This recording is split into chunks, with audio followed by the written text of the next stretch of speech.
Ularga qarshi jang qilayotganini ko'ramiz. Ularning sardori chumollardan biriga yaqinlashib, nima bo'lishidan qat'iy nazar ularni to'xtatib turish kerakligini, chekinish mumkin emasligini aytadi. Lekin bu ovchilarni chumollar tezda yengib qo'yishadi. Sardor hushini yo'qota boshlaydi. Chumollardan biri esa uni ichak-chavog'ini yeya boshlaydi. Xullas, u o'lish arafasida edi, lekin kutilmaganda g'ayrioddiy kuchli davolovchi sehrga ega bir yigit paydo bo'lib, uni so'nggi soniyalarda qutqarib qoladi. Sardor esa tezda vahimaga tushadi, chunki bu yigitga ham hujum qilmoqchi edi, lekin yana bir zarba bilan u ham qutqariladi. Sardorni qutqargan yigit esa o'z sherigini chumollarni tamomlashga chaqiradi. Keyingi yigit esa haqiqiy vahshiy bo'lib chiqadi. Bu maxluqlarni osonlikcha yer tishlatadi. Birinchi guruh o'zlarini shunchaki ikkinchi darajali qahramonlar ekanligini tushunishadi. Ularni qutqarishga kelganlar esa S darajali ovchilar edi, ya'ni eng zo'rlaridan zo'ri edi. Ular qizil chumollarni osonlikcha yo'q qilishadi, lekin keyin bundan ham kattaroq oq chumoli paydo bo'ladi. Hujumchilar bu chumoli bilan jang qilishga qaror qilishadi. Yarador Sardorni esa davolovchiga qoldirishadi. Ular bor kuchlari bilan jamoaviy ish olib borib, uning yuzini va qo'llarini uzib olishadi. O'ta kuchli jangchi esa o'sha yulib olingan qo'llari bilan o'sha ulkan chumolni yo'q qiladi. Lekin shoshilmang, xursand bo'lishga vaqt yo'q, chunki oq chumollar armiyasi yetib keladi. Ma'lum bo'lishicha, ulkan chumollar shunchaki ko'pchilikdan biri ekan, lekin bu ovchilar ham qo'rqadiganlardan emas. Sehrgar yigit chaqmog'ini kuchaytiradi. Baquvvat yigit esa to'liq xalq rejimiga o'tib, ulkan mushaklari bilan kiyimlarini yirtib tashlaydi. U yerda Choy ismli boshqa bir yigit ularni o'z vaqtida yetib kelganidan xotirjam bo'ladi. Choyning o'zini ham ishi boshidan toshib yotibdi, chunki shaharda ham chumollar muammosi o'ta jiddiy, lekin buni u professional tarzda hal qiladi va kuchli olov bilan hammani yo'q qilib yondirib yuboradi. Lekin faqat rangsizlar qoladi va unga yordam beradigan yo'q qiluvchilar jamoasi ham bor. Keyin biz 10 yildan ko'proq vaqt oldin bu dunyoda boshqa o'lchamga ulanadigan portalda to'satdan paydo bo'lganini bilib olamiz. Va nima deb o'ylaysiz? Portaldan har xil turdagi maxluqlar har doimgidek chiqib keladi. Faqat ovchilar deb ataladigan maxsus kuchlarga ega odamlargina ularga qarshi chiqa oladi. Ovchilar o'zlarining sehrli qobiliyatlariga qarab darajalarga bo'linishadi. S daraja bu eng yuqori, Y daraja esa eng pasti.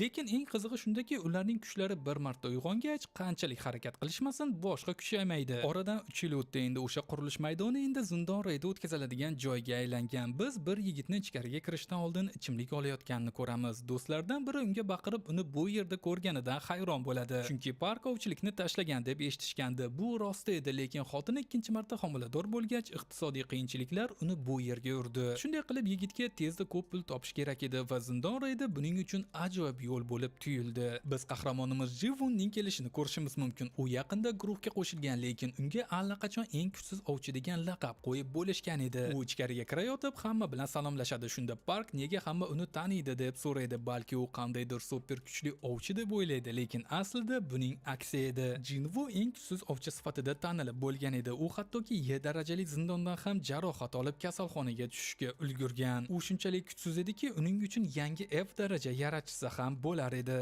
Lekin qizig'i shundaki, uni eng kuchsiz degan obro'si o'ziga foyda keltirardi. Agar uni zindon reydiga chaqirishsa, demak bu reyd juda oson bo'ladi. Jinvu o'zi haqida aytilgan har bir so'zni eshitdi, lekin buni inkor eta olmadi, chunki bu haqiqat edi. U shunchaki juda kuchsiz edi va Juhi ismli bir ayol uni chaqirdi va ma'lum bo'lishicha, Jinvu uni avvalgi missiyadan taniydi, lekin salomlashishni unutgan. Uning so'nggi jarohatidan ko'proq xavotirda edi va bu safar nima balo bo'lganini so'raydi. Ular o'tirishadi va Jinvu eng past darajali zindondan ham jarohat olganini uyat bilan aytib beradi. Va qarang, jamoada hattoki davolovchi ham bo'lmagan, chunki ular hech bir ovchi u yerda o'zini jarohatlaydigan darajada ahmoq bo'ladi deb o'ylashmagan edi. Juhi uning nomidan jahli chiqadi, lekin Jinvu ularning aybi emasligini allaqachon biladi. Bu boshidan o'zi shunchalik kuchsiz bo'lgani uchun uning aybligini aniq biladi. Shunda Songchol ismli bir yigit bu ekspeditsiyada o'zi jamoa sardori bo'lishini taklif qiladi. Unga hech kim e'tiroz bildirmaydi. Shuning uchun u yo'l boshlaydi va Jinvu kirishidan oldin unga yana jarohatlanmasligi uchun guruhga yaqinroq yurish haqida do'stona eslatma oladi. Jinvuning yagona quroli deyarli sehrli kuchi yo'q arzimas bir pichoq edi, chunki u o'zini kam daromadiga faqat shuni sotib ola oladi. Lekin u baribir bor kuchini ishga solishga qasam ichdi. Boshqa bir joyda ovchilar assotsiatsiyasining Juki ismli prezidenti bor. U hukumat bilan uchrashuvni endigina tugatdi. Ular zindon yorilishi deb ataladigan narsadan qochish kerakligi haqida ogohlantirishdi. Biroq o'sha odamlarning o'zlari zindondan olingan narsalarni ularga berishni talab talab qilishdi. Assotsiatsiya a'zolari zindondan topilgan narsalarni sotib kun ko'rishadi. Shuning uchun Juhining bu so'rov bilan muammosi yo'q edi. Ular sehrli mavjudotlarni mag'lub etib oladigan kristallarni sehrli toshlar deb atashadi va ularni pulga sotishadi. Endi esa Jinvuga qaytamiz. Qandaydir yo'l bilan u sehrli toshni qo'lga kiritishga muvaffaq bo'ladi. Albatta, u nihoyat bittasini olganidan juda xursand, lekin tez orada goblindan o'zini himoya qilishga to'g'ri keladi. Jinvu goblinga hujum qilganida uning pichog'i chilparchin bo'lib sinib ketadi. Goblin esa qahramonimizga hujum qiladi va Jinvu qarshilik ko'rsatish o'rniga shunchaki baqirib turadi. Yaxshiyamki avvalgi katta yigit foydasiz qizning yoniga o'tib Jinvuni qutqaradi. U uni davolayotganda Jinvu faqat jamoada qolgan a'zolari barcha ishni bajarayotganini tomosha qila oladi xolos. Keyin esa biz yuqori darajali sehrli mavjudotlardan olingan sehrli toshlardan yanada kuchliroq qurollar yasash va undan ham kuchliroq mavjudotlarni mag'lub etish uchun foydalanish mumkinligini bilib olamiz. Zindondagi mana kristallar ham qurol sifatida ishlatilinishi mumkin, lekin ular sehrli toshlar kabi samarali emas. Hukumat bu narsalarni yangi turdagi energiya manbai sifatida foydalanmoqchi. Bu esa boshqa turdagi quvvatlarga qaraganda xavfsizroq va kamroq ifloslanishga olib keladi. Bu go'yoki mukammal yashil energiya va hukumat bu toshlar va kristallardan elektr energiyasini ishlab chiqarishni qattiq o'rganmoqda. Bu narsalarni faqat zindondan olish mumkinligi sababli ovchilar nihoyatda qimmatli bo'lib qolishadi. Jinvuni hayron bo'ladigan holati nega u jangchi bo'lgan, lekin har doim jarohatlanadi va eng qizig'i u o'z ajalini tez orada topaman deb o'ylaydi. Jinvu esa uzr so'raydi, lekin uning so'zlari unchalik ahamiyatga ega emas. Hamma jangdan olingan o'ljadan o'z ulushini oladi, lekin mana kristallari ko'p emas edi. Shuning uchun ular ko'p pul ishlay olmaydi. Jinvu esa o'ziga shubha qila boshlaydi va arzimas Y darajali tosh olganidan hafsalasi pir bo'ladi. U hayotini xavf ostiga qo'yishga arziydimi yoki yo'qmi deb o'ylay boshlaydi. Jamoadagi bir yigit hammani e'tiborini ulkan bir teshikka qaratadi. Ular bu nima ekanligini aniqlash uchun atrofga to'planishadi. U teshik esa g'orga o'xshaydi, lekin ular zindonda ichida edi. Shuning uchun bu qo'sh zindon bo'lishi ehtimoli ko'proq edi. Bu holat esa kamdan kam uchraydigan holatlardan biri, lekin ular bu haqida avval eshitishgan va ularning shubhasi tasdiqlandi. Chunki ular allaqachon zindon bossini yengishgan edi, lekin joy oddiy zindon kabi yopila boshlamagan. Endi esa Sonchol aql bilan ish tutishga harakat qiladi va oddiy protokolga rioya qilib assistentlarga qo'sh zindon haqida xabar berish kerak edi va ularning ko'rsatmalariga amal qilishni taklif qiladi, lekin jamoa bu fikrga qo'shilmaydi, chunki ular ichkarida kutayotgan barcha o'ljadan voz kechishlari kerak edi. Keyin Park ismli yigit bu shunchaki F darajali zona-ku deydi va keyin xotini va bolasini eslab ularni boqish uchun ko'proq pul topish kerakligini aytadi. Songchol ularni hammasini nima demoqchi ekanligini bitida tushunadi, lekin qaror qabul qilishdan oldin hammani fikrini eshitmoqchi bo'ladi. Har bir jamoa a'zosi ichkariga kirishni ma'qullab, bu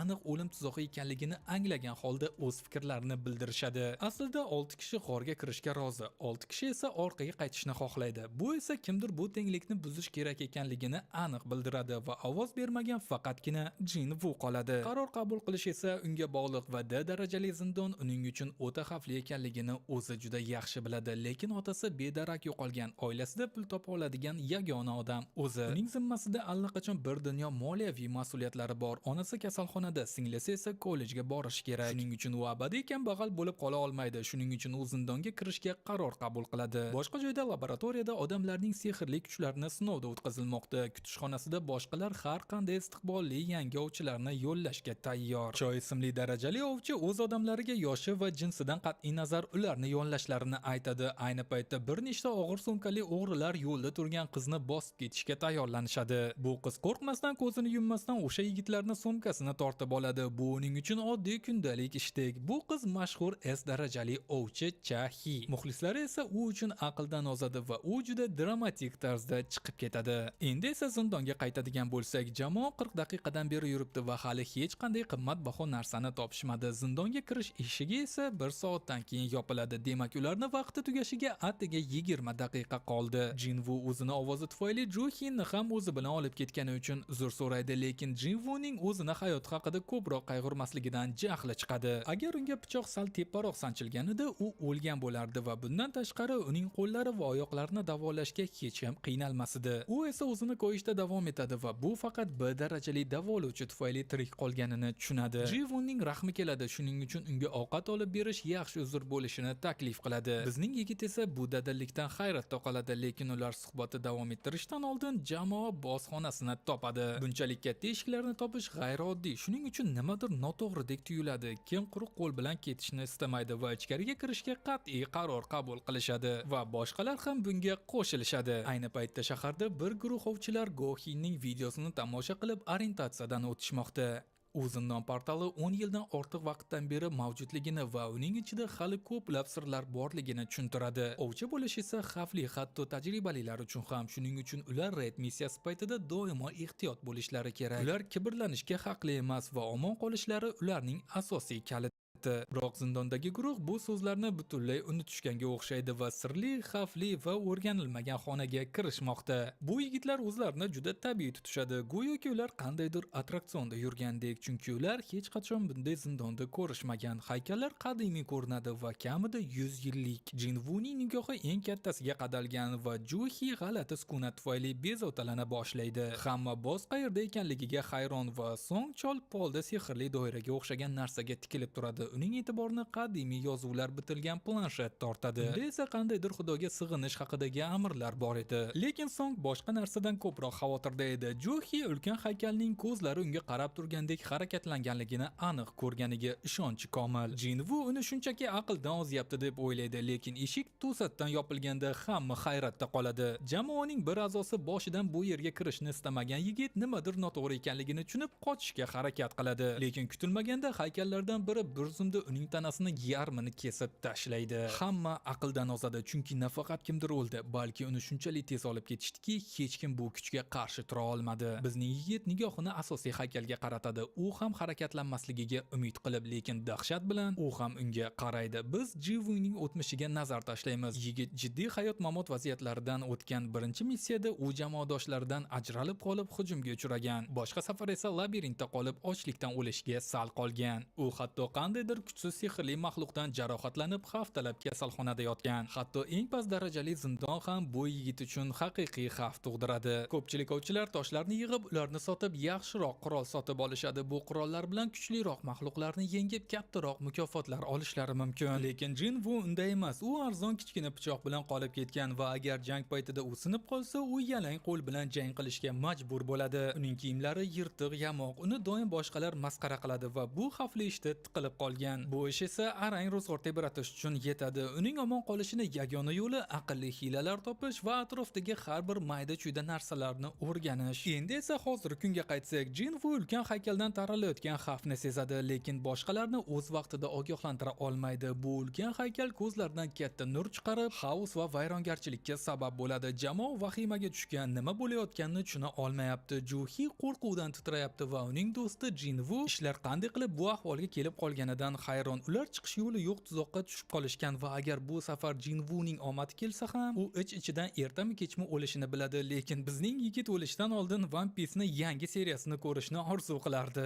Songchol hammaga joyida qolishini aytadi, chunki agar ular harakat qilsa, haykal yana zarba beradi. Jinvu qo'rquvdan qimirlay olmayapti va Song uning avvalgi ogohlantirishi uchun rahmat aytadi. U hammaga yerga otishini baqirganida ularning hammasini qutqargan bo'lar edi. Song juda qattiq yigit va Jinvu uning bir qo'li yo'qligini ko'rib hayratda qoladi. Jinvu uning qonini to'xtatish kerak edi, chunki Junhi vahimaga tushgan va bosimni ko'tara olmayapti. Bir narsani esda tutish kerak, u B darajali davolovchi edi. Lekin uning qo'rqoqligi faqat oson reydlar bilan cheklanmaydi. So'ng o'zi ham ko'plab B darajali reydlarda bo'lgan. Shuning uchun bu haykal A daraja yoki hatto S daraja emasligini ayta oladi. Planshetda esa xudoni ulug'lash yoki oqibatlariga duchor bo'lish haqida yozilgan edi. Shuning uchun Jinvu bu haykal o'sha aytilgan xudo bo'lishi kerak deb o'ylaydi. Keyin biz 10 yil oldin bu darvozalar hamma joyda paydo bo'la boshlaganini va har xil g'ayritabiiy narsalarni olib kelganligini bilib olamiz. Buning bir natijasi odamlarda ovchi deb ataladigan maxsus kuchlarning uyg'onishi, ularning ishi zindondagi maxluqlarni yo'q qilish va bir marta ovchining kuchi uyg'ongach, u o'zgarmaydi. Maktabda esa Jinvuning singlisi bir qizga akasi doim jarohatlanib yurish haqida aytib beradi. Bu qiz esa Jinvuning ovchi ekanligiga ishonmaydi va o'zi ham undan yaxshiroq ovchi bo'lishini aytadi. Endi esa zindonga qaytsak, Son qochish rejasini tuzmoqchi, lekin bir odamning sabri tugadi. U yaqindagina mashhur gildiyaga a'zo bo'lgan va hozir o'lishni istamaydi. Bu yigit esa o'zining aql bovar qilmas tezligi uni bu yerdan olib chiqishiga ishonadi. U haqiqatdan ham juda tez yugurishni boshlaydi, lekin haykal uni haqiqatdan ham parchalab tashlaydi. Orqasida faqat uni tez oyoqlari qoladi. Bu aniq narsani ko'rsatadiki, bu haykal agar xohlasa ularni hammasini bir zumda yo'q qila oladi va buni osonlikcha qiladi. Xo'sh, endi savol, nega u unday qilmayapti? Jinvu bu birinchi amr, ya'ni Xudoga sig'inish bilan bog'liq bo'lish kerakligini tushunadi. Jinvu bir g'oya bilan o'rnidan turadi va yuzida qat'iyatli ifoda paydo bo'ladi. So'ng xavotirda, lekin Jinvuning bu chalkashlikdan omon qolishdan voz kechmaganligini ko'rib hayratda qoladi. Uning ko'zlaridagi olovdan shuni bilish mumkinki, Jinvu haykal bilan ko'z urishtiryapti va so'nggi lahzalarda uning hujumini Jinvu to'xtatishga muvaffaq bo'ladi. Bizning yigit nimadirni tushunib, hammaga ta'zim qilishini aytadi. Jinvu o'ylaydi, agar ular boshlarini egib Xudoga hurmat ko'rsatsalar, bu g'alati haykal hujum qilmaydi. Endi boshqalarda yaxshiroq fikr yo'q va ular uni o'ylashga kalta fahm. Shuning uchun ular hammasi qo'rquvdan titrab, bu ularning jonini saqlab qolishiga umid qilib haykallarga ta'zim qila boshlaydilar. Lekin haykallar dahshatli yuz ifodasini olganda ishlar qo'rqinchli tus oladi. Bir tentak esa hamma narsaga qaramay haykal hujum qilmayotgandan ruhlanib, o'rnidan turib yugurib ketadi va nima deb o'ylaysizlar? Hamma uning ahmoqona ishiga ergashadi. Lekin bizning yigit aytadiki, bu ishning davomi bor. Aynan o'sha paytda haykal g'alati harakat qilib o'rnidan turadi. Endi go'yoki Sardor Jinvuga yuzlanadi, unda reja borligiga umid qilib, lekin bizning yigitlarda reja yo'q, faqat planshetdagi amirlikni buzib bo'lmasligi haqida fakt bor xolos. Ikkinchi amirda esa Xudoni ulug'lash kerak deyilgan. Shuning uchun uzun sochli jasur bir yigit oldinga chiqib o'sha narsaga ibodat qilib boshlaydi. Hamma esa bu ish beryapti deb o'ylaydi, chunki maxluq sekinlashadi, lekin Jinvu yaxshiroq biladi va bu yigitning so'zlari bu Xudoga tegishli emasligini aytadi va portlash.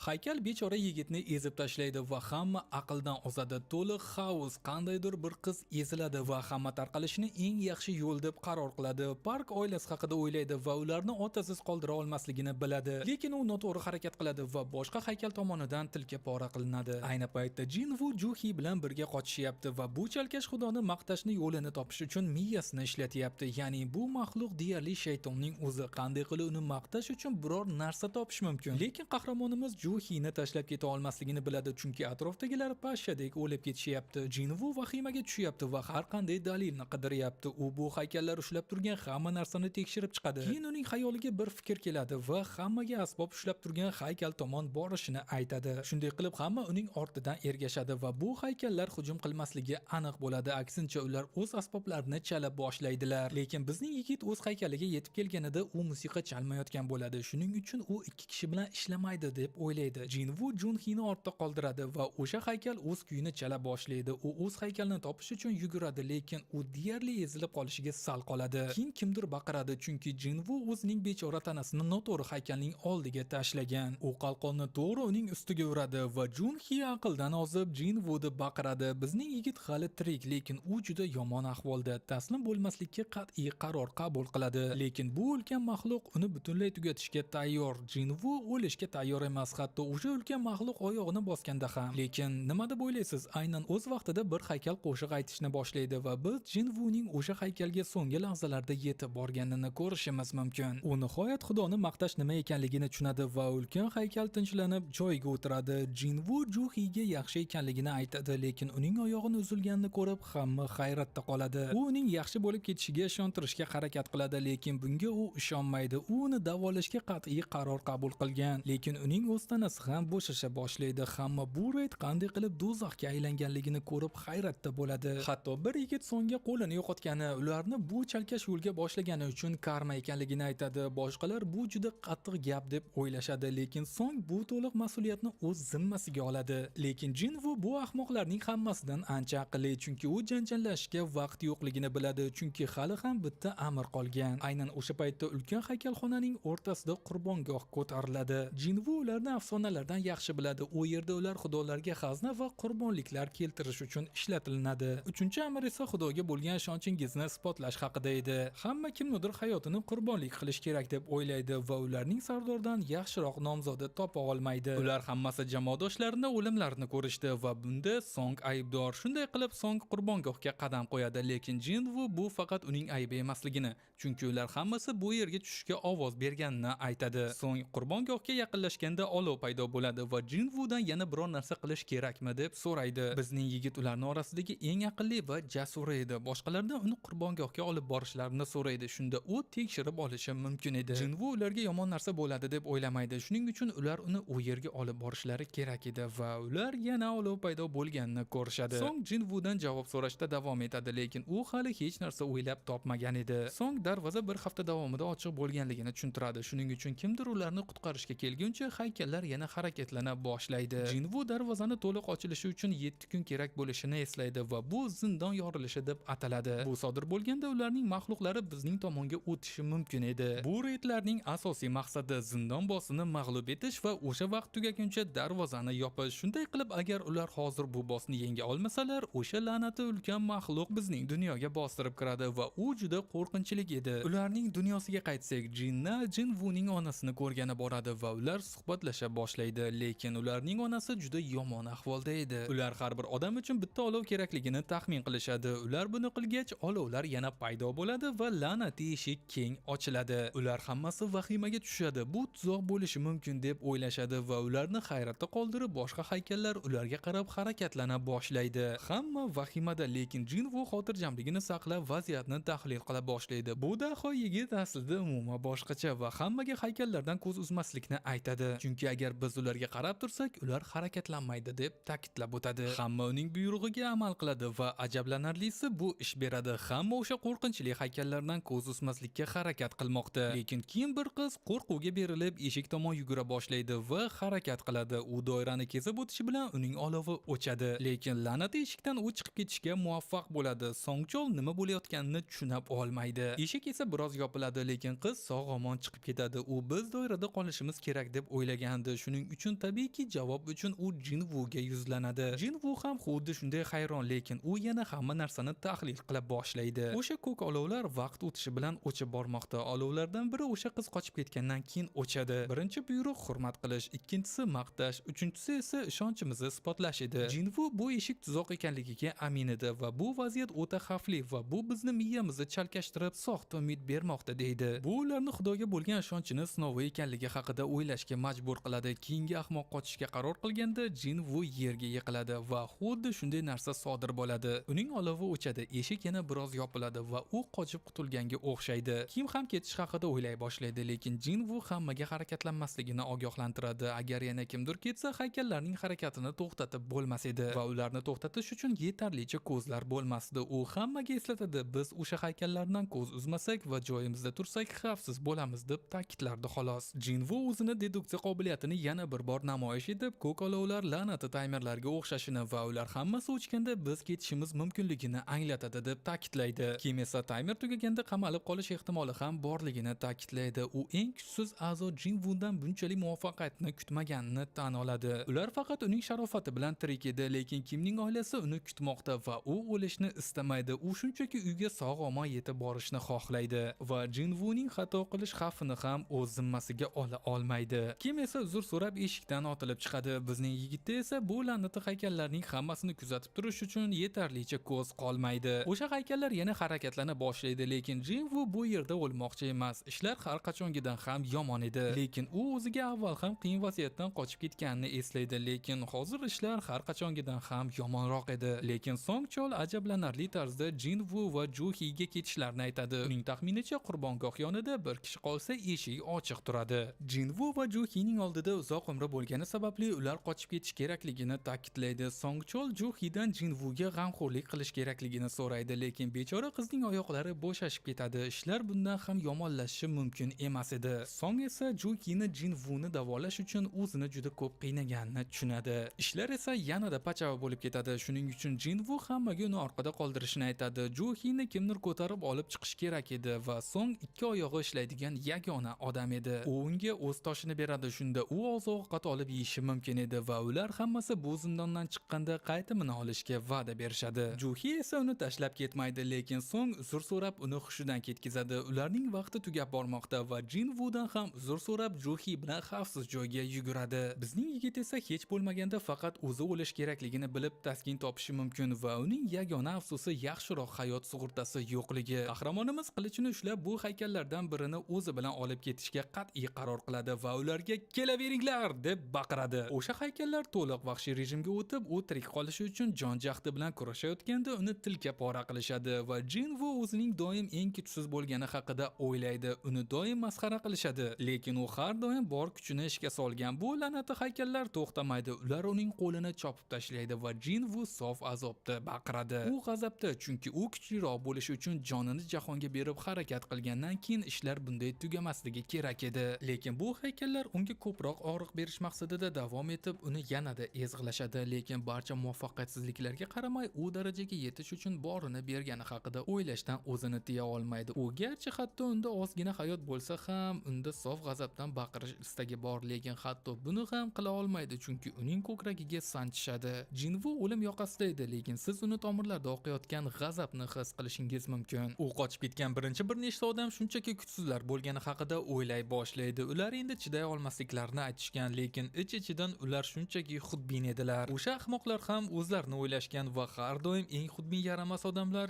eng ko'p foyda ko'rishadi. Bu fikr Jinvuni g'azabini yanada kuchaytiradi. Uning ham oilasi bor. U ham xuddi o'sha omadli odamlar kabi uyga sog'-omon qaytishini xohlar edi. Og'riq esa chidab bo'lmas darajada. U faqat o'zini o'ylash kerak, yaxshi narsami deb o'ylay boshlaydi. Ezilgan holatda Jinvuni onga adashib, u qanday 200lamachi bo'lganini tushunadi. U nafas olishga qiynalib, umidsizlarcha hayotga yopishib olgan va o'lishni istamaydi. Lekin so'nggi hujum uning ustiga tushadi va bizning yigit ko'proq g'alaba qozonishni xohlagan bo'lar edi va hamma narsa tugagandek tuyuladi. So'ng ko'k olov o'chadi va kutilmaganda sirli bildirishnoma paydo bo'ladi. Ma'lum bo'lishicha, u hafta jasorati deb nomlangan maxfiy topshiriqni bajargan. Demak, kimdir o'yinchi bo'lish imkoniyatini taklif qilmoqda, lekin agar u qabul qilmasa, o'yinchining yuragi soniyaning bir qismida to'xtaydi. Shunday qilib, unda tanlov bor, ha yoki yo'q. Aynan o'sha paytda Jinvu la'nati kasalxonada uyg'onadi va u hali ham la'nati qo'li borligini bilib hayratda qoladi. U tana a'zolari uzilganini sezadi va hokazo, lekin mana u uyg'ondi va u butun. Ko'kragida esa sanchiqdan biron bir iz ham yo'q va u o'ylay boshlaydi, bu hammasi shunchaki tushmidi yoki haqiqatdan ham bo'lganmi? Va bu haqida o'ylayotganda Vu ismli bir yigit kelib, o'zini ovchilar assotsiatsiyasi kuzatuv guruhi menejeri sifatida tanishtiradi. O'sha binafsha sochli yigit, uning ismi Kang, lekin ular nima uchun u yerda ekanligini aytishmaydi. Ular Jinvu 3 kun davomida hushsiz bo'lganini aytishadi va qarang, Juhi va Song ham o'lmagan, lekin Song qo'lini yo'qotgan. Shuning uchun u ovchi sifatida haydalishi mumkin. Juhining ruhiy holati juda yomon, shuning uchun u psixiatrik yordam olmoqda. Lekin ahvol yaxshi emas, shuning uchun u ovchi sifatida davom ettirmasa kerak. O'sha g'alati qo'sh zindondan faqat 6 kishi tirik qoldi. Ovchi bo'lish har doim ham xavfli ish, lekin o'sha kuni sodir bo'lgan voqea haqiqiy fojia edi. Va mana haqiqiy jumboq tirik qolganlar tomonidan ogohlantirilgandan so'ng boshqa gildiya kelgan va ular Jinvuni topishgan. Mabut va boshqa haykallarning hech qanday izi yo'q. Tirik qolganlar hammasi bir xil g'alati hikoyani aytib berishgan. Bunga ishonish juda qiyin. Hammaning hikoyasi bir-biriga to'liq mos keladi. Shuning uchun hech kim ulardan shubhalanmayapti. Bu g'alati vaziyat va endi Vuning bir nazariyasi bor. Jinvuga qarab, unda kichik uyg'onish bo'lganmi deb so'raydi va u tushuntiradiki, ovchining kuchi uyg'onganida aniqlanadi va shundan keyin o'zgarmaydi. Lekin ba'zi juda kamdan kam holatlarda ovchi 2 uyg'onishdan o'tishi mumkin. Bu aql bovar qilmas voqea. Ularni avvalgi chegaralardan o'tkazib yuborishi mumkin, hattoki O yoki S darajaga olib chiqishi mumkin. Jinvu bu haqida o'ylab hayajonlanib ketadi va Vu Jinvuning kuchini sinash uchun o'lchagich olib keladi. U o'ylaydiki, agar u haqiqatdan ham tirik qolganlar aytganidek bir zumda yo'q qiladigan darajali sehrli maxluqqa qarshi chiqqan bo'lsa, past darajali ovchining hech qanday imkoniyati bo'lmasdi. Va Jinvuni tanasida biron bir maxluqni izi qolmagani sababli eng ehtimoliy tushuntirish Jinvuning ikkinchi uyg'onishi edi. Jinvu o'zining mana sinov natijalarini eshitishga juda hayajonlangan, lekin natijalar yaxshi emas va ular xato qilganini tan oladi va ular ketishadi. Ma'lum bo'lishicha, Jinvu sinovda atiga 10 ball olgan, hatto Y darajadagilar odatda 70 ball olishadi. 10 ball Jinvuni oddiy fuqaro darajasiga qo'yadi va bundan tashqari zindon shunchaki g'oyib bo'lgan, shuning uchun ular Jinvuni qanday tirik qolganini tekshira olisha olmaydi. Jinvu bu voqeadan hafsalasi pir bo'lgan, lekin u nega o'sha yigitlar havoda suzib yurgan g'alati narsa haqida so'ramaganiga hayron. U uni faqat o'zi ko'rayotgandan vahimaga tushadi va keyin bu sensor ekraniga o'xshash narsa ekanligini tushunadi. Jinvu o'yinchi bo'lish haqida xabar olganini eslaydi, lekin singlisi uni xayollarini buzadi. U undan xavotirda, shuning uchun u uzr so'rab panellarni ko'ra olayotganini so'raydi. U ko'ra olmaydi. Shuning uchun o'yinlarda xabarlarni ochish odatda qanday ishlashini biladimi yoki yo'qmi deb so'raydi. Jinna uni uni aqldan ozgan deb o'ylaydi. Lekin bizning yigit unga avval gamer bo'lganini eslatadi. U unga aniq javob berib, shunchaki kiruvchi xabarni tekshirish kerakligini aytadi. Aynan o'sha paytda Jinvuni kundalik topshirig'i borligi haqida bildirishnoma paydo bo'ladi. Bu kuch mashqlari haqida edi. Jindan ketganidan so'ng qahramonimiz bir tonna shunday panellarni ochib tashlaydi. Ular tizim o'yinchining yaxshilanishiga yordam berish uchun mavjudligi va agar u unga rioya qilmasa, oqibatlari yomon bo'lishini tushuntirishadi. Ular unga bir nechta mukofotlar ham yuborishgan. Lekin Jinvu bularning hech birini tushunmaydi. Jinvu o'zini kundalik topshirig'ini qabul qiladi. Unda отжимания, press, приседания va yugurish kabi bir qator mashqlar bor edi.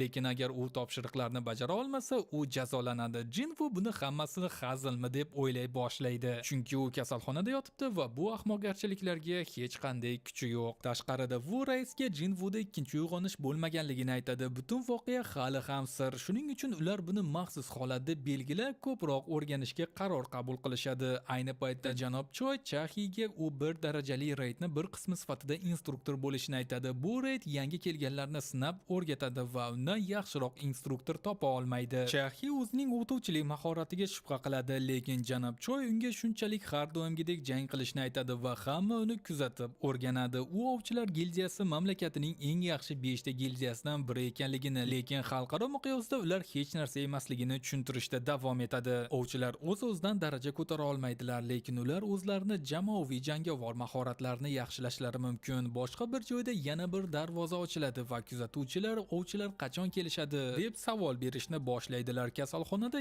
yarim tunga yetganda Jinvu uxlab qoladi. Keyin bildirishnoma o'z-o'zidan paydo bo'ladi va uni topshirig'ini tugatmagani haqida aytadi va to'satdan yer aqldan ozgandek silkinishda boshlaydi. Jinvu o'zini cholning o'rtasida topib oladi. U juda qo'rqib ketadi va bundan ham yomoni uning oldida ulkan bir qo'rqinchli qurt maxluq bor edi. Lekin to'satdan yana bir bildirishnoma paydo bo'ladi. Unda jazo topshirig'i borligi va u 4 soat davomida tirik qolish kerakligi aytilgan. Kasalxonaga qaytadigan bo'lsak, hamshiralar Jinvuni qayoqqa g'oyib bo'ldi deb o'ylashadi, chunki u hech qayerda yo'q edi. Ular bizning qahramonimiz qandaydir boshqa o'lchamda o'z jonini saqlab qolish uchun yugurayotganini bilishmaydi. Ulkan qurt unga yaqinlashmoqda va u "Voy-vo" deydi, chunki ular bittadan ko'p edi va agar bu yetarli bo'lmasa, Jinvuni kasalxonaga qaytish uchun 2 soat vaqti bor. Hamshiralar uni qidirishda davom etishadi. Ular hammasi xavotirda. Ayni paytda bechora Jinvu vaqti tugaganini bilib, jon jahdi bilan yugurmoqda. Qurtlar tobora uni oldiga yaqinlashmoqda, lekin soat belgilangan vaqtga yetganida Jinvu o'zini kasalxonada topadi. Bildirishnoma uni jazo topshirig'ini bajarganini tasdiqlaydi, lekin Jinvu shunchalik holdan to'yganki, u qayd qilib hushidan ketadi. U yana qanaqadir mukofot oladi, lekin u hushsiz va bundan bexabar. Keyinroq Jinvu singlisiga xabar beradi va tez orada uyga qaytishi mumkinligini aytadi. Shunday qilib, u o'zini chiroyli sport kiyimlarini kiyib tashqariga chiqadi. Boshqa bir joyda Johiga reydga qo'shilash uchun so'rov keladi, chunki qandaydir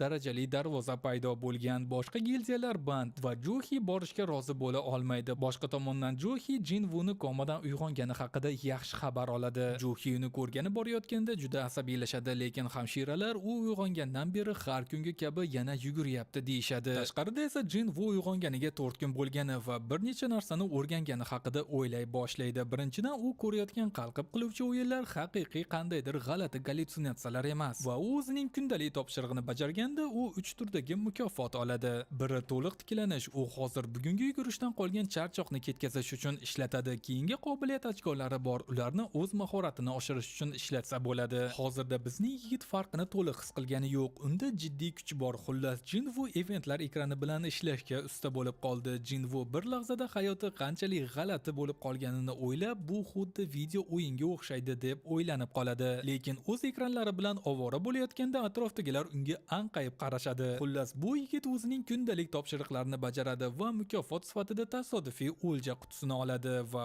u nima deb o'ylaysiz? Odatda u faqat ruchka va bint kabi keraksiz narsalarni olardi. Shuning uchun bu kalit to'liq unga surpriz bo'ldi. Keyin unga kalit qandaydir lahzali zindonga teleportatsiya qilish uchun kerak ekanligi haqida bildirishnoma oladi. Endi Jinvu lahzali zindon nima ekanligini bilmaydi, lekin bo'layotgan voqealarga asoslanib bu unga kuchliroq bo'lishga yordam berishga qandaydir tadbir deb o'ylaydi. Bu dunyoda darvozalar deb ataladigan narsalar doim ochilib turadi va ularni kuzatib borish uchun unga hatto yangiliklar hisoboti ham bor. Jinvu onasini ko'rgani boradi va uni hushsiz topganini eslaydi. Ma'lum bo'lishicha, onasida so'nggi dam deb ataladigan g'alati uyqu kasalligi bor va u darvozalar paydo paydo bo'lganida yuzaga chiqqan. Ba'zilar buni doimiy ma'na ta'siri tufayli deydi. Zamonaviy tibbiyot ularni hayotiy ta'mirlash apparatida ushlab turishdan boshqa ko'p narsa qila olmaydi. Jinvu onasining davolashi uchun pul to'lash maqsadida ovchi bo'lish uchun yetarlicha pul to'plashga rosa harakat qilgan. Jinvu bundan buyon hammasi yaxshi bo'lishiga ishontirishga harakat qiladi va unga ishonishini aytadi. Avvallari o'zi ham jangda foydasiz ekanligini juda yaxshi bilardi va shu sababli mukofotdan ham hech narsa olmas edi. Lekin endi ishlar boshqacha. Jinvu o'z tanasini mashq qildirish uchun ishlamoqda. Barcha qobiliyatlar ochkosini kuchga sarflamoqda. Bu yigit kuchliroq bo'lishga qat'iy qaror qabul qilgan va hech qanday bemalollikka toqati yo'q. Shunday qilib u kalit bildirishnomasidagi joyga boradi, nima bo'lishiga to'liq tayyor bo'lib. Va agar ishlar o'sha reydagi jiddiylashib ketsa, u shunchaki dumini qisib qochib ketardi. Jinvu kalitni chiqarganida, bam, kutilmaganda kalit teshigi paydo bo'ladi. Jinvu kalitni ochish uchun ishlatadi va portlash. Eski darvoza paydo bo'ladi. Shunday qilib u undan o'tadi va nima deb o'ylaysiz? U lahzali zindonda ekanligi haqida bildirishnoma paydo bo'ladi. Chiqish yopilgan, lekin oddiy odamlar buni sezmaydi ham. Ma'lum bo'lishicha, bu joy butunlay boshqacha o'lchamga o'xshaydi va bu lahzali zindonlar oddiy zindonlarga o'xshamaydi. U bu qizil darvoza deb o'ylaydi, lekin u yerda hech qachon bo'lmagani uchun ular haqida ko'p ma'lumotga ega emas. Jinvu rejalashtirgandek shunchalik qochib keta olmasligini tushunadi va keyin yana bir bildirishnoma paydo bo'ladi. Unda aytilishicha, bu yerdan chiqishning yagona yo'li bossni mag'lub etish yoki teleportatsiya toshidan foydalanish. Jinvu avval hatto Y darajali maxluqni ham yenga olmasdi. Endi esa butun bir lahzali zindonni o'zi yolg'iz tozalash kerak. U bunga haqiqatan qodirmi deb o'ylaydi, lekin boshqa iloji yo'qligini tushunadi. Shunday qilib u yo'lda davom etadi. Lekin Jinvuning ishonchi juda tez so'na boshlaydi va bu bejiz emas, chunki uning oldida bir to'la goblinlar paydo bo'ladi. Jinvuni pichoq yegan payti esga tushadi va bu goblinlar unga tashlanadi. Bu kichkina yaramaslar tinimsiz aqldan ozgandek siltanib hujum qilishadi, lekin Jinvu ulardan qochib ketishga harakat qiladi. Lekin oxir-oqibat uni yengib qo'yishadi. Lekin bilasizmi nima? Jinvuni jahli chiqib o'sha goblinlardan biriga to'g'ridan-to'g'ri pichoq uradi. Shundan keyin o'ziga ishonchi ortadi. Shuning uchun qolgan ikkitasini ham hech narsadek yo'q qiladi. Jinvu kuchayib borayotganini sezishi mumkin, lekin kutilmaganda bu maxluq paydo bo'ladi. U uning hancharini xuddi shishadek yasalgan kabi sindirib tashlaydi. Jinvu bu maxluq goblinlardan ancha kuchliroq ekanligini sezadi. Bu mavjudot unga tikilib turganda uning oyoqlari qaltirab qoladi. U esa o'ylay boshlaydi. Nima balam, men qo'rqyapmanmi? Chunki u sharitdan travma olganman deb o'ylamagan edi. Lekin uning oyoqlari titrashda davom etadi va bu maxluq hujumni boshlaydi. Jinvu zo'rg'a undan qochadi, lekin uni tirnab olishga maxluq ulguradi. Uning oldida davolovchi narsasi yo'q. Shuning uchun agar u yana jarohatlansa, o'yin tugaydi. Bu maxluq uvullab to'g'ridan-to'g'ri Jinvuga tashlanadi. Jinvu ninzadek qochmoqda va o'zini bunchalik yengil his qilayotganiga ishonmaydi. Maxluq unga yana hujum qilishga harakat qiladi, lekin Jinvu endi bemalollikka yo'q. U endi muloyimlikdan charchagan va kuchli zarba berishga qaror qabul qiladi. U o'z kuchini oshirgandan keyin ham o'zini qanchalik kuchli his qilayotganiga ishonmaydi. Albatta, maxluq hali ham ustunlikka ega, lekin Jinvu o'zini hayoti uchun kurashsiz taslim bo'lmaydi. Uning hujumlari unchalik ta'sir qilmayapti. Shuning uchun u maxluqning zarbalaridan qochishga e'tibor qaratish kerak. Jinvu esa nima qilishni bilmay qoladi. U buni yolg'iz o'zi eplay olmasligini 100% tushunadi. Shuning uchun u qochib ketadi, chunki uning jamoasi yoki davolovchisi yo'q. Uning sumkasida faqat suv va ovqat bor va sehrli kuchi bor qurol bo'lishini xohlaydi, lekin keyin Jinvuni xayoliga ajoyib bir fikr keladi. U o'zining inventarini tekshiradi va so'nggi lahzalarda qilich chiqaradi va portlash o'sha maxluqni qilichi bilan ikkiga bo'lib tashlaydi. Jinvuni qilichi u yerga qanday tushib qolgani haqida hech qanday tasavvuri yo'q, lekin kimning unga 3 million sarflaganini aytganini eslaydi. Bu Jinvuni hech qachon sotib olmaydigan qurol edi, lekin kimga bu qiziq? Bu favqulodda holatda, shuning uchun u undan maksimal darajada foydalanishga qaror qabul qiladi. Jangdan qolgan og'riq so'na boshlaydi, lekin keyin bu la'nati maxluqlardan yana ikkalasi paydo bo'ladi. Jinvu endi qo'rqmaydi, chunki uning quroli bor, lekin qilichi tiqilib qoladi va vahimaga tushib maxluqlar yaqinlashayotganda uni zo'rg'a tortib chiqarishga harakat qiladi va aynan o'z vaqtida uni bo'shatishga muvaffaq bo'ladi. Jinvu bo'rilardan birini tepib yuboradi, lekin ikkinchisining po'lat tishi bor. U o'sha yaramasni tepib boshqa narsa topib chaynashini aytadi, chunki chunki u endigina qilich oldi. U o'sha maxluqni yengadi va endi faqat bittasi qoladi, lekin Jinvu bu narsalar ulkan haykal oldida hech narsa emas, deydi. Endi Jinvuning qilish kerak bo'lgan yagona narsa o'zini qattiqroq ko'rsatish va qolgan bo'ri qo'rqoq mushukdek qochib ketadi. Nihoyat dam olganda Jinvu ikkinchi darajaga yetganini tushunadi. Bu uning kundalik topshiriqlari bilan hech qachon sodir bo'lmagan. U haqiqiy jang bo'lgani uchun shunday deb o'ylaydi va daraja oshganida barcha ko'rsatkichlar birga oshishini tushunadi. Demak, u haqiqiy jangda 5 ochko oladi. Kundalik topshiriqlar esa faqat unga 3 ochko beradi. U 1 ochko qanchalik farq qilishini hali aniq bilmaydi, lekin Jinvu kuch eng muhim ko'rsatkich ekanligiga amin. U hozir 32 da edi va o'zini havoda yurgandek his qilmoqda. U asosiy qobiliyatlari qancha ursa shuncha ko'p ochko olaman deb o'ylaydi. Bizning yigit kuchliroq bo'lish yo'lini topganidan so'ng u har qachongidan ham ko'proq ruhlangan. Shunday qilib u maxluqdan mohiyat toshlarini tekshirish uchun boradi, lekin uning o'rniga buyumlar oladi, o'yinlar kabi. Jinvu bu zindon ichidagi sehrli maxluqlar darvozadagilar bilan farq qiladi deb o'ylaydi va nima deb o'ylaysiz? U o'z tizimida do'kon borligini bilib hayratda bo'ladi, lekin uning darajasi biron bir narsa sotib olish uchun juda past edi. Lekin hech bo'lmaganda u narsasini sota olardi. Yigit bir tishdan 20 ta oltin olishga muvaffaq bo'ladi. Jinvu bu qancha turishini bilmaydi, lekin u Y darajali zindonda ekanligini eslaydi. Shuning uchun bu unchalik ko'p bo'lmasa kerak deb o'ylaydi. Endi Jinvu keyin nima qilish kerakligi haqida o'ylamoqda. U bossni mag'lub etmaguncha chiqa olmaydi va teleportatsiya toshini qayerdan topishni ham bilmaydi. Bundan ham yomoni, agar u uzoq qolsa, ovqati tugaydi va hozir bossni yenga olmasligini u juda yaxshi biladi, hatto Y darajali bo'lsa ham. Shuning uchun u avval darajasini oshirish kerakmi deb o'ylab qoladi. Bu safar u to'g'ridan to'g'ri o'sha bo'riga tashlanadi va ularni go'sht kabi kesa boshlaydi. Jinvu osonlikcha taslim bo'lmaslikka va'da beradi, lekin o'sha bo'rilar ham undan voz kechmasligini biladi. Bu yigit biroz aqldan ozyapti, chunki jangni uzoq va shiddatli bo'lishini xohlaydi. U shunchaki kuchliroq bo'lishni xohlagan, shuning uchun u tizimning barcha bema'ni qoidalariga amal qiladi. Jinvu barcha maxluqlarni kesib o'tadi va bildirishnoma hamma joyda aqldan ozgandek paydo bo'lishni boshlaydi. U tugatganda endi u bo'ri qotili ekanligi haqida so'nggi bildirishnoma oladi. Tashqarida ba'zi odamlar portal yonidan bilmasdan o'tib ketishadi. Zindon ichida Jinvu o'lgidek charchagan va qilichi deyarli sinish arafasida ekanligini tushunadi. Aynan o'sha paytda u bo'ri qotili bildirishnomani afzalligini tushuntiruvchi bildirishnoma oladi. Jinvu hayvon turidagi maxluqlar bilan jang qilganida barcha qobiliyatlariga 40% kuch qo'shiladi. Va nima deb o'ylaysiz? U o'z inventarini tekshirganda u bir to'da tish va plash topadi.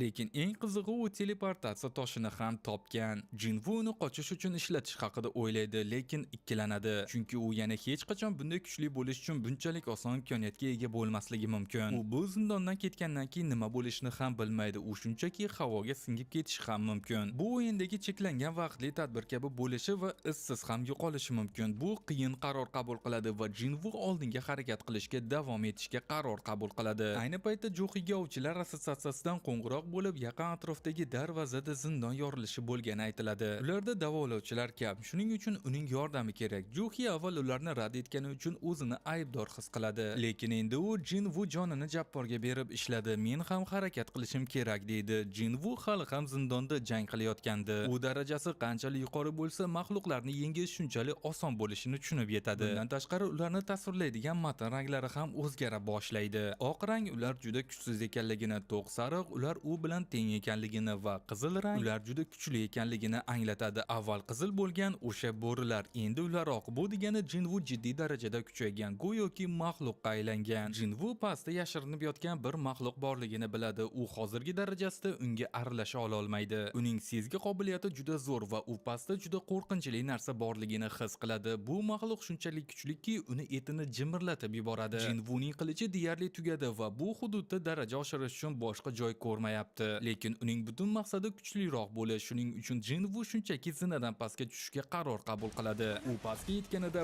bam, nimadir unga chaqmoq tezligida hujum qiladi va u zo'rg'a reaksiya bildirishga ulguradi. Jinvuning qilichi ikkiga bo'linadi va uning oldida ulkan ilon paydo bo'ladi. Jinvuning miyasi portlab ketadi, chunki u barcha daraja oshirganiga qaramay, bu maxluqning nomi hali ham unga to'q sariq rangda ko'rinadi. Bu esa uning o'ta qattiq ekanligini anglatadi. Bu ilonning boss ekanligi aniq va uning qilichi qalin tangachalarni tesha olishga imkoni yo'q. U qurolsiz jang qilishi o'lim hukmi bo'lishi aniq. Shuning uchun ilon zarba berganida Jinvu bor kuchi bilan qilichni ishga soladi. Bu ulkan ilon esa qanday zarba berishni biladi. Shuning uchun Jinvu uning himoyasini aylanib o'tish yo'lini topish kerak. Lekin bu narsaning zirhi juda qattiq. Shuning uchun Jinvu qila oladigan yagona ish o'z jonini saqlab qolish uchun yugurish. Ilon dumini haqiqiy vahshiydek siltaydi va Jinvu agar zarba yesa, ishi tamom bo'lishini biladi. U uni to'sish uchun bor kuchini ishga soladi, lekin jiddiy zarar oladi. Bu mahluq esa umuman to'xtamaydi va Jinvuni qo'g'irchoqdek uloqtiradi va unga hattoki poyezd ham otib yuboradi.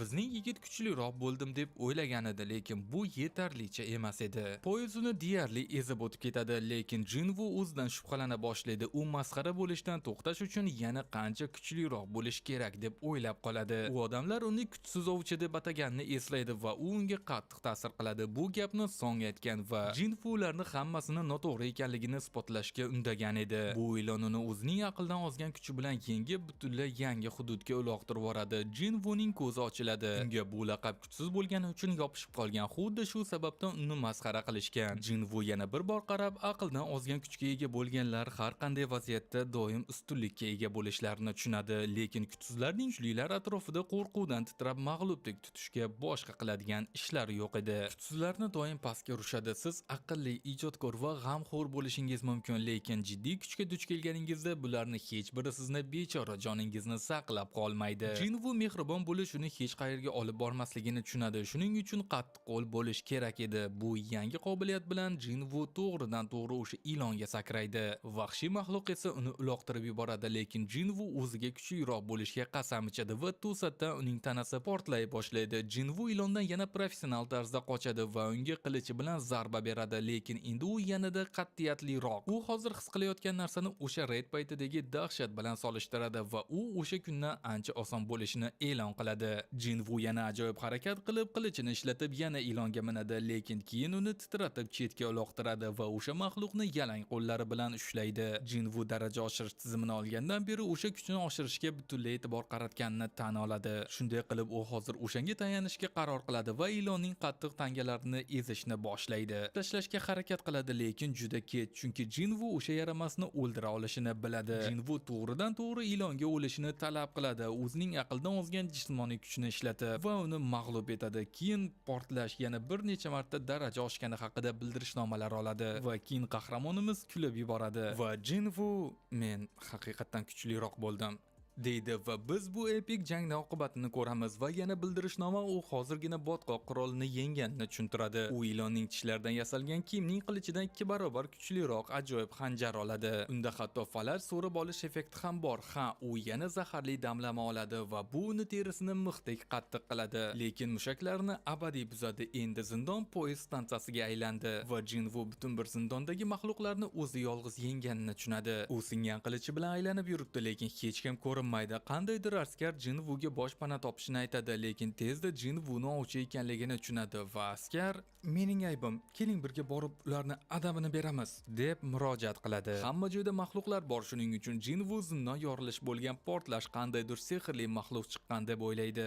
Askar vaziyatni ko'p qismini hal qilishganini, lekin hali bitta ulkan vahshiy maxluq qolganini aytadi. Jinvuni sezgi qobiliyati osmonga ko'tarilgan va u boss qayerda ekanligini seza oladi. Biz bu ulkan golemni hamma narsani vayron qilayotganini ko'ramiz va odamlar ahvol yanada yomonlashgandan juda qo'rqishadi. Ovchilar u bilan kurashda qiynalishmoqda va sardor davolovchilarga o'z tanklarini tirik saqlash uchun e'tibor qaratishlarini aytadi. Davolovchilar esa biz o'z ishimizni qilyapmiz deyshadi va tanklar zarar yetkazuvchilar nima qilayotganiga hayron. Zarar yetkazuvchilar esa bor kuchini ishga solishmoqda, lekin golemning himoyasi aql bovar qilmas darajada edi va bundan ham yomoni ularda sehr ishlata oladigan ovchilar yetarli emas edi. Jinvu vaziyatni ustalik bilan tahlil qiladi va bu ovchilar guruhi shoshilincha yig'ilganini tushunib yetadi. Ular birga ishlamayotganidan ajablanmasa ham bo'ladi. U yana o'z sezgisini ishlatib ularning ikkita darajasini ko'radi. Ikkita A daraja va ikkita D daraja. O'sha D darajadan biri tank. Bu esa ularni nega golimni yenga olmayotganini tushuntiradi. Bu jang ancha vaqtdan beri davom etmoqda. Keyin u davolovchilarni tekshiradi va Juhini ulardan biri ekanligini ko'rib hayratda qoladi. Ovchilardan biri Juhiga yordam berishni aytadi va unga B darajali davolovchi ovchi bo'lish kerakligini eslatadi. Lekin keyin u qo'rquvdan chiqib sehr aytadi va ovchi "Diqqatingni jamla qizaloq" deb unga murojaat qiladi. Lekin bechora Juhi o'sha ulkan haykalning qo'rqinchli xotiralaridan qutula olmaydi. Shuning uchun u ancha diqqatni yo'qotadi. Jinvu buni hali ham vahimada ekanligini sezadi, lekin uni u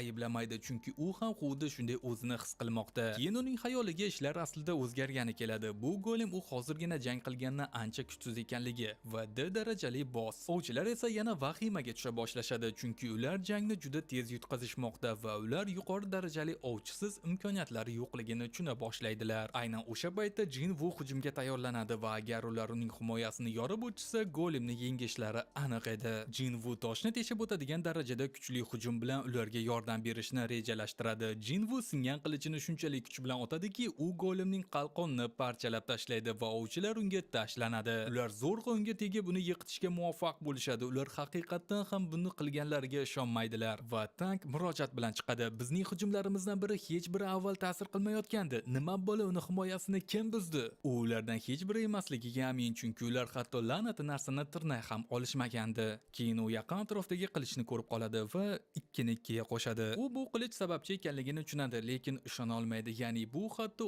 10 ta ovchi ham unga tegina olmagan boss darajadagi golem edi va uni qandaydir eski singan qilich bilan kimdir yengdi. U qilichni kim otganini ko'rmaganligini so'raydi. Askar ular bilan olib kelgan bir yigit ekanligini tushuntiradi. Lekin eng qizig'i, ovchi g'oyib bo'lgan va tank to'liq ishonchsizlik bilan tikilib turadi. Bu odamda g'ayrioddiy kuch bor edi, lekin u bu sirli ovchining darajasi qancha yuqori ekanligiga hayron bo'lmasdan iloji yo'q edi. Jinvu o'z kuchini past darajada ushlab turish uchun hududdan chiqib ketadi va bir hujum bunchalik ko'p zarar yetkazadi deb o'ylamagandim. O'z-o'ziga shunday deydi. Qahramonimiz o'z kuchining darajasini hali tushunmasa ham kerak, chunki u maxluq bu zarba berishdan oldin jiddiy shikastlangan bo'lish kerak deb o'ylaydi. Jang esa tugadi va Juhi bu qiyin paytda yordamga kelgan Jinvu bo'lganmi deb o'ylaydi. Biroz vaqt o'tadi va biz kasalxonadagi hamshiraning Jinvuning darajasi haqida g'iybat qilayotganini ko'ramiz. Uning hammasini o'rtacha ko'rinish haqida gapirishadi, lekin bu yigit jiddiy darajada baquvvat edi va ko'rishingiz mumkin, bizning yigit qattiq ishlamoqda, o'z kundalik mashg'ulotlarini bajarib. Bu yoqtirib qolgan hamshiralar u haqida gapirishdan to'xtamaydilar. Ular uning qanchalik tez o'zgarishganiga ishonmaydilar ham. Bir bechora hamshira mashg'ulotdan keyin Jinvuni ko'rib unga oshiq bo'lib qoladi va uning baquvvat tanasidan ko'z uzolmaydi. Bugun Jinvuni kasalxonadan chiqadigan kuni, shuning uchun umidsiz hamshira uning telefon raqamini so'raydi, lekin Jinvu hali ham to'liq o'zida emas. U hali ham uni faqat test natijalarini yuborishni xohlaydi deb o'ylaydi. Yangiliklarda biz ulkan chumolni yengan S darajali ovchi Bek bilan tanishamiz. U mamlakatdagi 7 nafar S darajali ovchilardan biri va bizga eng yuqori darajali ovchining hayotiga bir nazar tashlash imkonini beradi. U buni tushuntirib, zindonlarni red qilganda har kuni vahshiyday mashq qilish kerakligini aytadi. Eng kichik xato ham uning do'stlarini jarohatlanishga olib kelishi mumkin. Shuning uchun u doim hushyor bo'lish kerak. Jinvuni endi jiddiy baquvvat bo'lib, hatto bo'yi ham o'sganini sezadi. Jinvu parishon xotir singlisiga maktabga soyabon olishini eslatadi va uni kuzatib qo'yadi. U yolg'iz qolganda Jinvu yugurishni keyinroq qilish mumkinligi haqida o'ylaydi va bu yangi yutuqlar uning oshirilgan ko'rsatkichlari tufaylimi deb o'ylaydi. Agar u shu holatda davom etsa, ulkan bodybuilderga aylanishi mumkinmi deb o'ylab ham qoladi. Jinvu hozirgina olgan yangi ko'rsatkichlarni qayerga taqsimlash haqida o'ylay boshlaydi. Jinvu hozir 18-darajaga o'tgan. U kuchni uning zararini oshirishini biladi, lekin u zarba bera olmasa, buning foydasiz ekanligini ham biladi.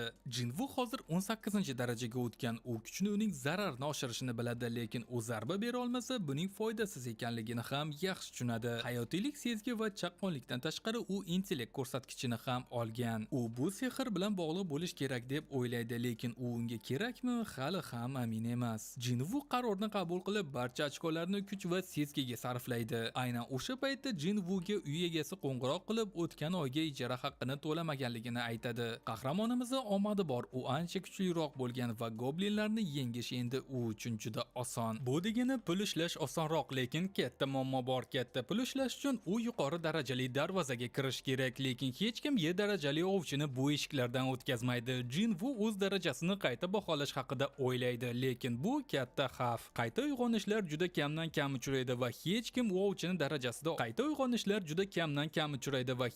ovchining darajasi oshib u kabi kuchayib borayotganini ko'rmagan. Jinvu hozircha o'z kuchlarini yashirib turishga qaror qiladi, toki o'zini himoya qila oladigan darajaga yetguncha va nima qila olishi haqida ko'proq bilib olguncha. Keyin kutilmaganda Jinvu bir ishni e'londan ko'rib hayratda qoladi va u tomon yuguradi. Yigit mukofot olish uchun kundalik mashg'ulotlari bilan shug'ullanmoqda va u Hung ismli ovchi bilan uchrashadi. Hung Jinvudan uzr so'raydi, chunki uning jamoasi eng kuchsiz deb uni o'ylaydi. Lekin Jinvu o'zini xotirjam tutib yolg'on gapiradi va ular noto'g'ri emasligini aytadi. Hung ular C darajali zindonga kirayotganini tushuntiradi, lekin kirish uchun kamida 8 kishi kerak. Ular Jinvuni o'sha kvotani to'ldirish uchun kerakligini aytadi, hatto Y darajali bo'lsa ham. Lekin Jinvu hech qanday ish qilmaydi va Hung esa unga qarab murojaat qiladi. Sen hech qanday mukofot olmaysan, lekin biz senga 2 million yuan beramiz. Qahramonimiz vaziyatni ko'rib chiqadi. Ularda esa 4 ta C darajali va 2 ta D darajali borligini ko'radi. Jinvu qo'shilishga rozi bo'ladi va Hung uning ishi yuklarni tashish bo'lishini tushuntiradi. Ularda davolovchi bo'lmasa kerak, chunki ular tibbiy anjomlarni tashishlariga to'g'ri keladi. Hung mustaqil guruhga davolovchi topish juda qiyinligini qo'shimcha qiladi. Jinvu bu guruh tankalar va zarar yetkazuvchilardan iborat bo'lgani uchun biroz xavotirda bo'ladi. 20 yoshli D darajali ovchi Leo tanishtiriladi va Jinvu uni qimmatbaho anjomlariga qarab, u boy oiladan bo'lishi kerak deb o'ylaydi. Leo Jinvu barcha bu og'ir yuklarni ko'tarishga qodirmi deb o'ylanib qoladi, lekin Jinvu uni yaxshi bo'lishiga ishontiradi. Leo Jinvuni vahshiy ekanligini hali bilmaydi va Jinvu o'sha og'ir narsalarni ko'tarishga qodirligiga shubha qiladi. Leo ular turgan qurilish maydonini nazorat qilayotganda prezident haqida gapira boshlaydi va u 9 milliard yuanni o'g'irlab shaharni tark etgani haqida gapirishni boshlaydi. Bu esa hammani hayratda qoldiradi. Ular hammasi bu ulkan darvozaga kelishgan va haqiqatan ham C darajali zindonmi deb o'ylay boshlashadi.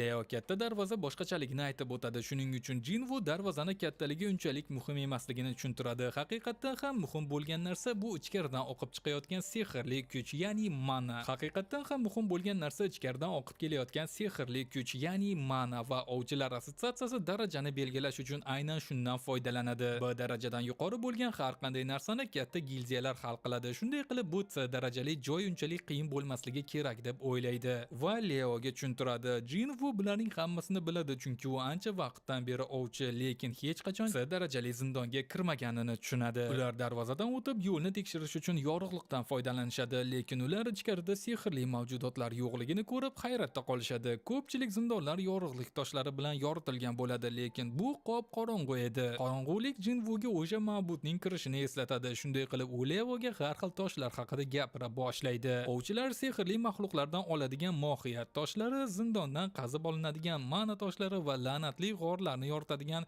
yorug'lik toshlari haqida aytib beradi. Jinvu o'sha sergap bolani tezda jim qilib, zindonda yashirinib yotgan qandaydir aqldan ozgan sehrli maxluqlar haqida aytib beradi. Ular hozircha pastda yurishibdi, lekin bizning yigitda bir gumon bor. Bu maxluqlar hasharotlarga o'xshaydi deb o'ylaydi va hammaga aytadi. Hamma esa chumollarida qolib ketganini tushunib vahimaga tushadi va o'sha maxluqlar yaqinlashayotganini eshitishadi. Jinvu maxluqlar ularni tepasida ekanligini aytadi va shunda jamoaga tepadan hasharotlar hujum qila boshlaydi va jamoa esa bor kuchi bilan bu hasharotlarni kutib oladi. Hung esa oldinga chiqib o'zining e'tiborni tortish mahoratini ishlatib ko'pchilikni g'azabini uyg'otadi va o'ziga tortadi va Jinvu ularning C darajali ajoyib sardoridan hayratda qoladi.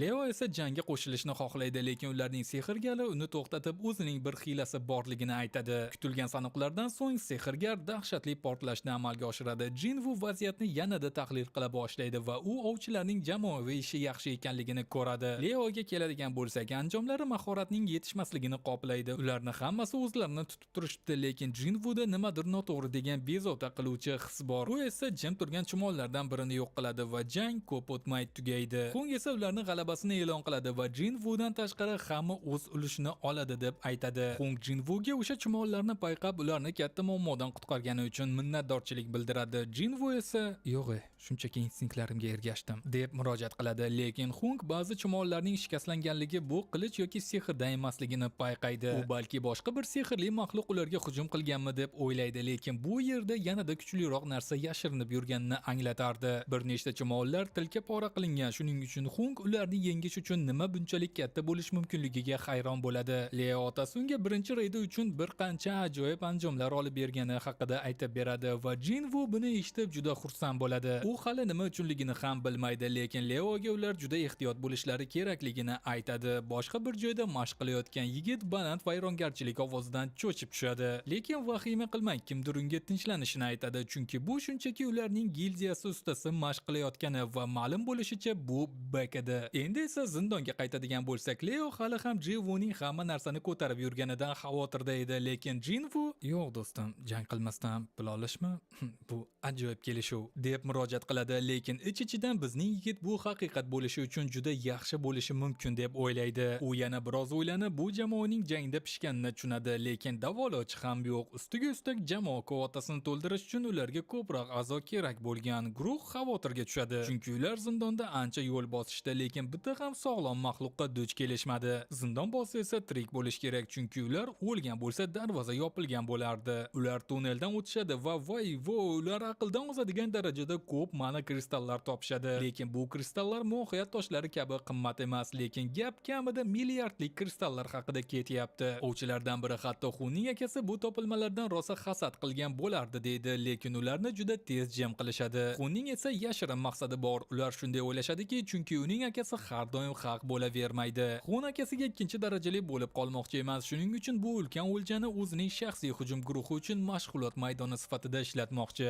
Lekin bilasizmi, Leo qonunshunos, shuning uchun Jinvuning shartnomasida qandaydir shubhali narsani payqaydi. U Xunga shartnoma sifatida Jinvuni jang o'ljasidan ulush olmasligini aytilgan, lekin mana kristallari jang o'ljasi emasligini aytadi. Bu esa ular topilmalarni 7 ga emas 8 ga bo'lishlari kerakligini anglatadi.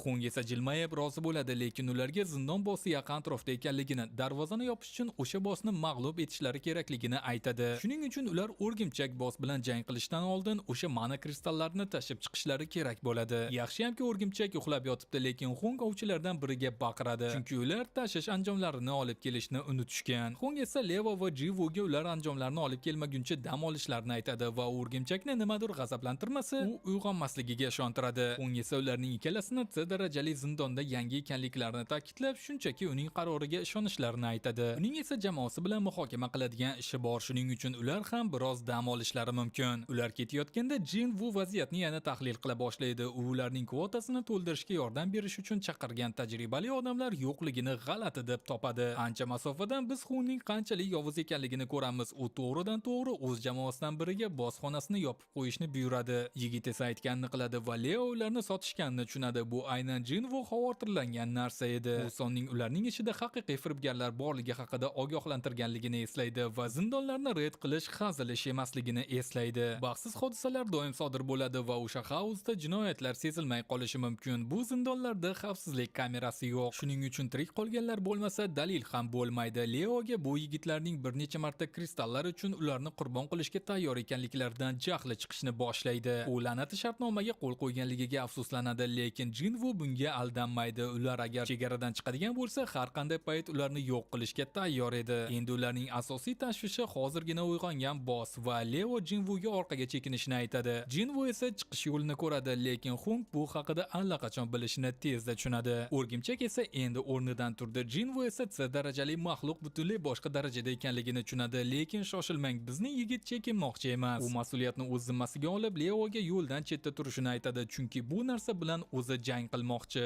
Jinvu esa qurolini chiqaradi va uni adabini berishni e'lon qiladi. Xunning jamoasi zindondan chiqib ketganda sehrgar nega o'sha ikki yangini o'zimiz yo'q qilmadik deb so'raydi. Lekin Xung ular o'rgimchakni uyg'otib yuborish xavfini ola olmasliklarini, chunki o'sha shirin mana kristallarni olish uchun uning uxlab yotishi kerakligini tushuntiradi. U esa xavotirda emas, chunki 0 tajribaga ega yigit va eng kuchsiz ovchining o'sha o'rgimchakka qarshi hech qanday imkoniyati yo'q edi. Reja esa o'rgimchakni ularni yeb yana hushidan ketishini kutish edi. Ular to'g'ridan to'g'ri hujum qila olishmaydi, chunki bu o'rgimchakni uyg'otib yuboradi. Lekin Xung g'orning tepasida bu kichik yo'l haqida bilar edi. Eng yomon holatda o'rgimchak yangilarni yegandan keyin hushidan ketmaydi. Agar ularning jamoasi o'sha mana kristallarni ola olmasa, guruh hech bo'lmaganda Leoning anjomlarini o'g'irlaydi. Bu esa bir dunyo pul turadi. Xung va sehrgar ikkalasi ham o'rgimchakni o'zlari yenga olmaslikka rozi bo'lishadi va Xung o'rgimchakni mensimaslik kerak emasligini aniq aytadi. Bu boss o'ta xavfli va o'sha yangilarni yo'q qilishi bu shunchaki vaqt masalasi edi. Zindonchida esa Leo Jinvuni boss bilan jang qilishdan qaytarishga harakat qiladi, chunki faqat B darajali ovchigina C darajali zindon bossini yolg'iz yenga oladi. Hatto elita darajasidagi C darajali ham imkoniyatga ega bo'lmaydi. Shuning uchun Leo ular qochib chiqish yo'lini topish kerak deb o'ylaydi.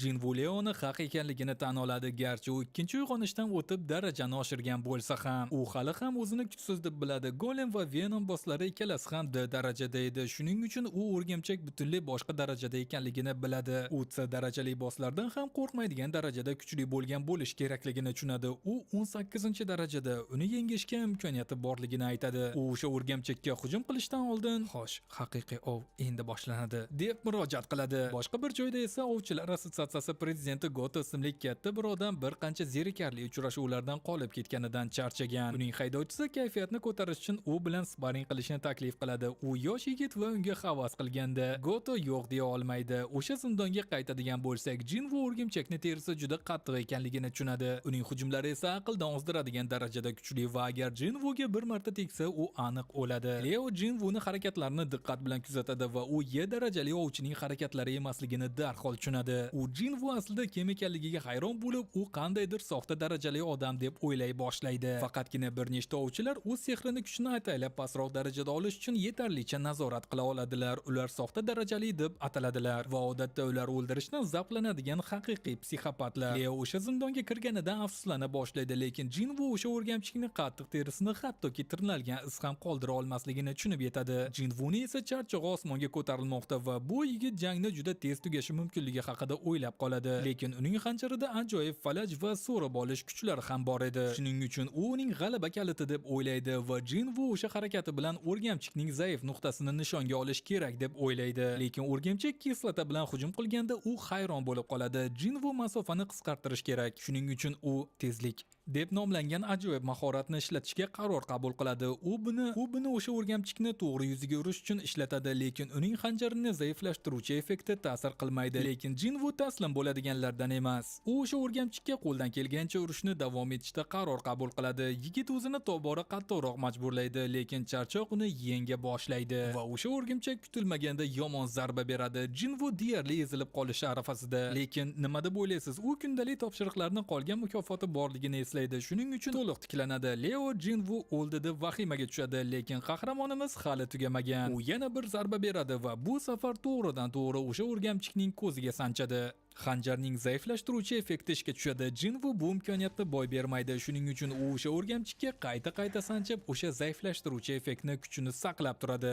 Oxir-oqibat o'sha o'rgamchak bunga chiday olmaydi va yengiladi. Bildirishnoma paydo bo'ladi. Jinvu hozirgina zindon bossini yengganini aytadi. Jinvu o'sha zindonga kirishdan oldin mukofot tanlamagani omadi kelganini biladi, chunki hozir u aniq yer ostida bo'lardi. Leo esa Jinvuni zindon bossini yolg'iz yengganini ko'rib, aqli shoshib qoladi. U Jinvuni qandaydir soxta daraja ekanligiga har qachondan ham ko'proq ishonardi. Jinvu o'sha o'rgamchakdan tosh oladi va Leo kelib undan buyon bu yuklarni o'zi ko'tarishini taklif qiladi. Leo endi Jinvuga butunlay ishonadi. U unga dam olishni aytib, mana kristallarni o'zi hal qilishini aytadi. Aynan o'sha paytda Hong va uni jamoasi paydo bo'ladi va ular yangilarni hali ham tirik ekanligini ko'rib juda hayron bo'lishadi. Mashg'ulot xonasida esa Goto Vuga o'zining aql bovar qilmas mahoratini namoyish etib, uni hech qanday qiyinchiliklarsiz yengadi. Goto esa Vuga minnatdorchiligini bildiradi. O'zini ancha yaxshi his qilayotganligini aytadi. Vuning aqli shoshib qoladi, chunki prezident hali zanglab qolmagan. Goto esa avvalgidek kuchli emasligini, lekin Vuning qattiq ishlayotganini sezganini aytadi va mashg'ulot ovchining darajasini oshira olmasligini, lekin uning mahoratini oshirish mumkinligini tan oladi. Goto ovchining jismonan va ruhan kuchli bo'lish kerakligini, ayniqsa eng yomon odamlar yashirinib yuradigan zindonlarda ta'kidlaydi. Zindonga qaytadigan bo'lsak, uning jamoasi yangilar faqat bu o'rgimchak toshdek ahmoq bo'lgani uchun tirik qolgan degan xulosaga kelishadi. U esa past darajali ovchilarga yutkizgani uchun o'rgimchakni to'g'ridan to'g'ri masxara qilishadi.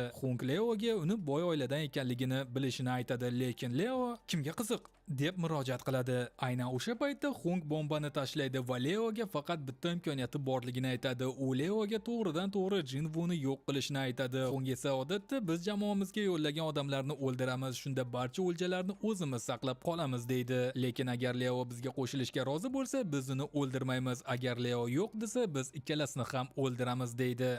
Hung Leo xavf tug'dirishi mumkin deb o'ylaydi, chunki unda o'rgimchakni yengish uchun super kuchlar berilgan ajoyib anjomlari bor edi. Bu nazariyani ham sinab ko'rgisi ham kelmaydi. Shuning uchun u Leoni kuchsiz va Vuga qarshi chiqishga ko'ndirmoqchi. Leo Jinvuga qarab yurishni boshlaydi va Hung xursand bo'ladi. Lekin keyin Leo Jinvuni tarafini olganda hamma hayron qoladi. Bu yovuz guruh ularni hayotini to'g'ridan to'g'ri tugatishga qaror qabul qiladi va Hung yangilar avval hech kimni o'ldirishga majbur bo'lganmi deb o'ylab qoladi. Aynan O'sha paytda Jinvuga shoshilinch missiya keladi va u juda g'alati, chunki u oldidagi 6 ta dushmanni yo'q qilish kerak edi. Endi to'da kuchsizrog'iga hujum qilishga qaror qabul qiladi. Shuning uchun sehrgar Jinvuga hujum qiladi. Leo esa do'sti uchun xavotirda va Jinvuni qanchalik yomon ahvolda ekanligini ko'rib vahimaga tushadi. Ayni paytda guruh a'zolaridan biri Chahiga o'zini qanchalik ajoyib ekanligi haqida maqtanishini aytishgan edi. Ular A darajali maxluq bilan qiynashadi, lekin uni bir zumda yo'q qiladi. Bu qizlar omadli, chunki eng zo'r ikkita gildiyada. Axir boshqa guruhlar haqida har xil g'alati hikoyalar bor. Masalan, o'lim darajasi juda yuqori bo'lgan hujum guruhlari.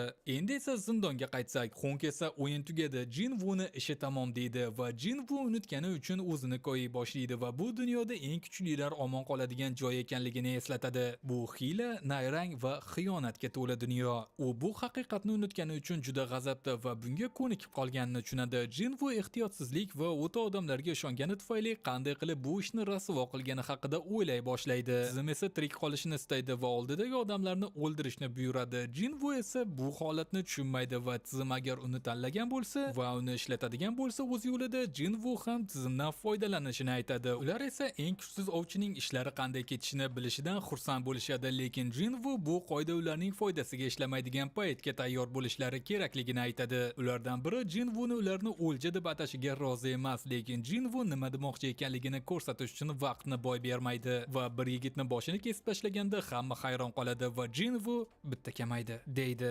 Yangilanishlarda o'ldirganlar soni paydo bo'ladi. Jinvu hozirgina kimdir o'lganini tushunadi, lekin agar shunday qilmasa o'zi ham yer ostida bo'lishini juda yaxshi bilar edi. Lekin endi orqaga yo'l yo'q, chunki faqat kuchlilar omon qoladi. Jamoa esa Y darajali birining Y darajali birini yo'q qilganini ko'rib shokka tushadi va bor kuchi bilan Jinvuga tashlanadi. Lekin hammasi behuda, chunki Jinvu ularni birma-bir sancha boshlaydi. Uning zaiflashtiruvchi effektiga hamma tushadi va yana ikkita yaramasni yo'q qiladi.